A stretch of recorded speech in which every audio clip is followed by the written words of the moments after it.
నమస్తే, welcome to our channel. నా పేరు ప్రసాద్. పవిత్రమైన బాలాజీ లడ్డు వ్యవహారంలో సుప్రీంకోర్టులో జరిగిన వాదనలు ప్రతివాదనల తర్వాత అత్యున్నత న్యాయస్థానం ఇచ్చిన సూచనలు కానీ లేదంటే ఒక రకంగా విమర్శలు అనుకోవచ్చు. ఇవి చేసిన తర్వాత ఒక్కసారిగా రాజకీయం మారిపోయింది. ఇది కేవలం రాజకీయ దురుద్దేశంతోనే ఈ పవిత్రమైన లడ్డు వ్యవహారాన్ని ఏదైతే హిందువుల్లో ముఖ్యంగా భక్తుల్లో కలుగు చేశారు అన్న భావన అయితే వ్యక్తమవుతుంది. ఇన్నాళ్ళు నెయ్యిలో కల్తీ జరిగింది, ఆ నెయ్యినే లడ్డూలకు వాడారంటూ తీవ్రమైన ప్రచారం జరిగింది. ప్రపంచవ్యాప్తంగా ఉన్న హిందువులంతా కూడా తీవ్రమైన మనోవేదనకు గురయ్యారు. ఇది ఖచ్చితంగా తప్పేనంటూ వారంతా కూడా భావించారు. ఈ విషయంలో గత ప్రభుత్వం మీద తీవ్రమైన ఆరోపణలు చేశారు.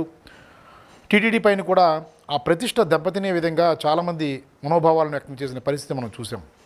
కానీ తాజాగా సుప్రీంకోర్టు చేసిన ప్రశ్నలు 6 ప్రశ్నలు ఏవైతే ఉన్నాయో ఆ ప్రశ్నలకు సరైన సమాధానాలు రాకపోవడంతో రేపు ఏదైతే గురువారం జరగబోయే మరోసారి సుప్రీంకోర్టు కేంద్రంగా జరగబోయే వాదనల విషయంలో ఏం జరుగుతుంది అన్నది చాలా కీలకంగా మారుతుంది.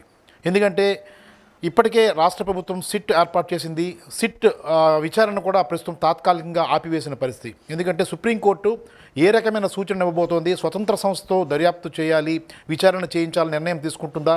మరోవైపు మాజీ ఎంపీ సుబ్రహ్మణ్య స్వామి ఒక ప్రధానమైన డిమాండ్ చేస్తున్నారు, సుప్రీంకోర్టుకి విన్నవిస్తున్నారు. ఇది జడ్జి నేతృత్వంలో కమిటీ వేస్తేనే కరెక్టు. ఎందుకంటే అటు సిట్ కానీ రాష్ట్ర ప్రభుత్వం ఆధీనంలో నడిచేదే, ఇటు సిబిఐ కూడా కేంద్ర ప్రభుత్వం కొంత ప్రభావాన్ని చూపించే అవకాశం ఉంది. కాబట్టి సిట్టింగ్ జడ్జితో విచారణ చేయిస్తే ఖచ్చితమైన పరిస్థితులు బయటపడతాయని కూడా చెబుతూ వస్తున్న పరిస్థితి.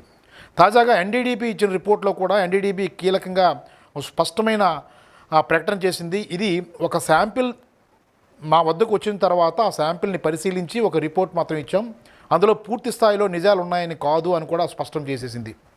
ఇది ఎలాంటి సాక్ష్యానికి కూడా పనికిరాదు, కేవలం ఒక రిపోర్టుగానే పరిగణించాలని కూడా చెప్తోంది.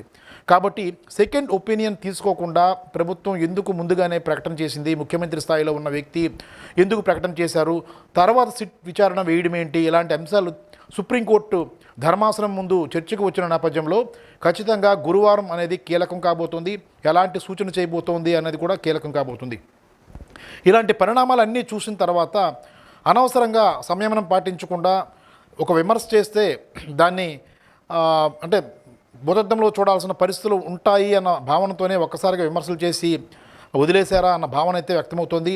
ఈ విషయంలో ముఖ్యమంత్రి చంద్రబాబు నాయుడు గారు ఒక సీనియర్ వ్యక్తి, రాజకీయ నాయకులుగా ఉన్నారు. అలాగే 14 ఏళ్ళు పైగా ముఖ్యమంత్రిగా చేసిన అనుభవం ఉంది. ఇంతటి సీనియర్ నేత ఇలాంటి పరిస్థితుల్లో చిక్కుకుపోవడంతో దేశవ్యాప్తంగా ఆయన ఇమేజ్కి డ్యామేజ్ అయిన పరిస్థితి స్పష్టంగా కనిపిస్తుంది. మరోవైపు డిప్యూటీ సీఎం పవన్ కళ్యాణ్ కూడా ఇదే విమర్శలు ఎదుర్కొంటున్నారు. తొందరపాటు చర్యల ద్వారా విమర్శలు ముందు చేశారు. తర్వాత సుప్రీంకోర్టు వాదనలతో ఇప్పుడు వెనక్కి తగ్గాల్సిన పరిస్థితులు ఏర్పడుతున్నాయి. మొత్తం మీద ఈ లడ్డు వ్యవహారంలో ప్రభుత్వాలు ఏమి నేర్చుకోవాలి అన్న అంశాలను మనం పరిశీలిస్తే ఖచ్చితంగా రానున్న రోజుల్లో టీటీడీ వ్యవహారంలో కీలకంగా వ్యవహరించాలి, జాగ్రత్తగా వ్యవహరించాలి అన్న ప్రశ్న అయితే మనకి ఎదురుపడుతుంది. రేపు టీటీడీ విస్తరిస్తారు. టీటీడీ ఈవో ఉన్నప్పుడు కూడా టీటీడీకి చైర్మన్ ఎవరు, అలాగే బోర్డు మెంబర్లు ఎవరు ఉంటారన్న అంశం ప్రస్తుతం చర్చకు వస్తున్న నేపథ్యంలో ఎలాంటి బోర్డు మెంబర్లు నియమించాలి, ఎలాంటి చైర్మన్ నియమించాలన్నది కూడా కూటమి ప్రభుత్వానికి ముందున్న సవాల్గా మారిపోతుంది.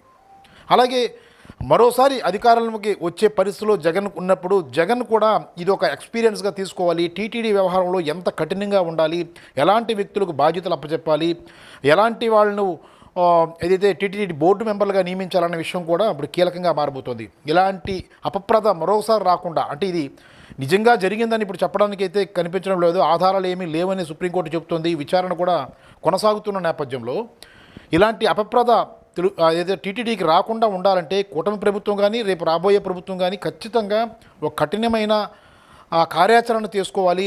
ఎవరైతే ఆధ్యాత్మిక పరులైన వ్యక్తులను కానీ లేదంటే ఆ పీఠాధిపతులు కానీ ఇలాంటి వ్యక్తుల్ని ఒక మంచి బాధ్యతలు అప్పచెప్పడం ద్వారా టీటీడీ ప్రాశస్త్యాన్ని ప్రతిష్టను పెంచే విధంగా కృషి చేయాలన్న అభిప్రాయం అయితే వ్యక్తమవుతుంది. మరి ఆ దిశగా ప్రస్తుతం అధికారంలో ఉన్న కూటమి ప్రభుత్వం కానీ చంద్రబాబు నాయుడు కానీ పవన్ కళ్యాణ్ గారు కానీ వీరంతా కూడా ఎలాంటి నిర్ణయాలు తీసుకుంటారు, ఎలాంటి వారిని బోర్డు మెంబర్లుగా నియమించేందుకు సిఫారసు చేస్తారనేది చూడాల్సి ఉంది.